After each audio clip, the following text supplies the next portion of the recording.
আজ নবাব স্যার সলিমুল্লাহর ১১০তম মৃত্যুবার্ষিকী। বাংলার ইতিহাসে যার অবদান অসামান্য। সামাজিক, রাজনৈতিক, সাংস্কৃতিক, ধর্মীয়, শিক্ষা ক্ষেত্রে তিনি গুরুত্বপূর্ণ ভূমিকা রেখেছেন। মহান এই ব্যক্তির জীবনাচরণ নিয়ে শিমুল কুমারের ছবিতে রোজিনা রোজির রিপোর্ট। নবাব স্যার সলিমুল্লাহ, যার নামে এই দৃষ্টিনন্দন হলটি, তার সম্পর্কে আমরা কতটুকুই বা জানি। শুধু এই হলটি নয়, পুরো ঢাকা বিশ্ববিদ্যালয় প্রতিষ্ঠার ক্ষেত্রে যাদের অবদান অসামান্য ছিল তাদেরই অন্যতম একজন ছিলেন নবাব সলিমুল্লাহ। তার অবদান ছাড়া ঢাকা বিশ্ববিদ্যালয় প্রতিষ্ঠা সম্ভব হতো না। তার দানকৃত জমিতেই গড়ে তোলা হয় ঢাকা বিশ্ববিদ্যালয়। তার দূরদর্শিতা এবং নেতৃত্ব ঢাকাকে শুধু প্রশাসনিক কেন্দ্রই নয়, বরং শিক্ষা ও সংস্কৃতির কেন্দ্রে পরিণত করেছিল।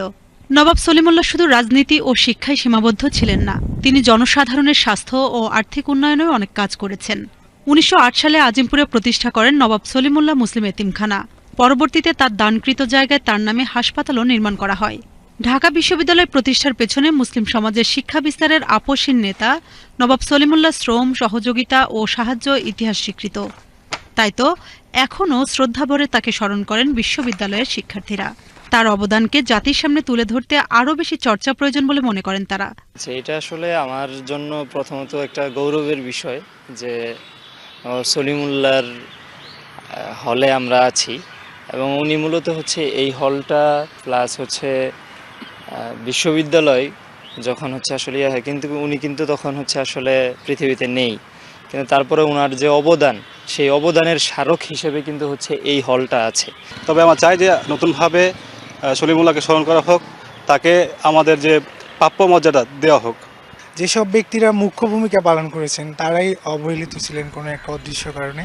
তো আমরা প্রত্যাশা রাখি যে ঢাকা বিশ্ববিদ্যালয় সহ বাংলাদেশের লিডিং শিক্ষা প্রতিষ্ঠান সহ মানে বাংলাদেশের শিক্ষা জগতে তাকে নিয়ে অবশ্যই চর্চা হওয়া উচিত।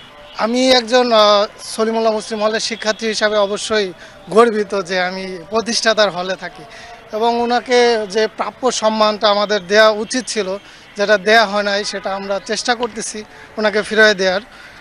ওনাকে স্মরণ করার মাধ্যমে আমরা অনুষ্ঠান রাখছি কালকে।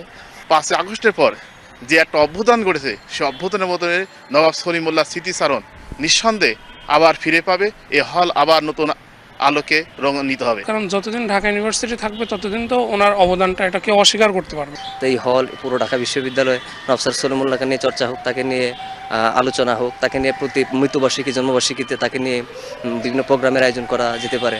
অতীতে মহান এই ব্যক্তির অবদানকে তেমন স্বীকার করা হয়নি বলে মনে করেন সলিমুল্লাহ মুসলিম হলের প্রভোস্ট।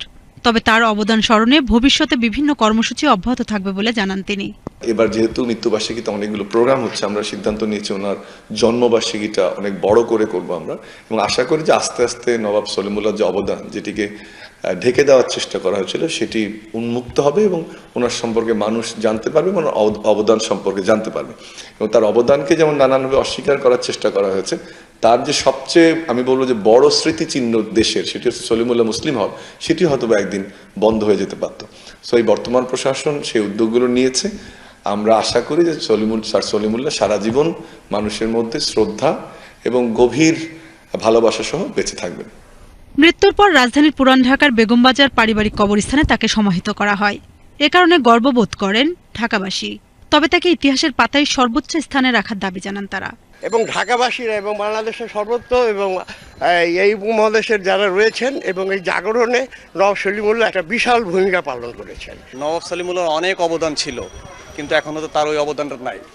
তারা তো এই দেশেতে মনে করেন সব কিছু চলে গেছে স্বাধীনের পর থেকে, আর কিছুই হয় না, ওইভাবে পড়া আছে এই সমস্ত। আসলে আমরা গর্বিত, এখানে আমরা আমাদের কবর জিয়ারত করতে অনেকে আসে, আমরা দেখি ছোট থেকে দেখতে দেখতে আমরা বড় হয়েছি। 1871 সালের 7 জুন ঢাকার নবাব পরিবারে জন্মগ্রহণ করেন সলিমুল্লাহ আর মৃত্যুবরণ করেন 1915 সালের 16 জানুয়ারি কলকাতায়। রোজিনা রোজি, ভিটিভি নিউজ, ঢাকা।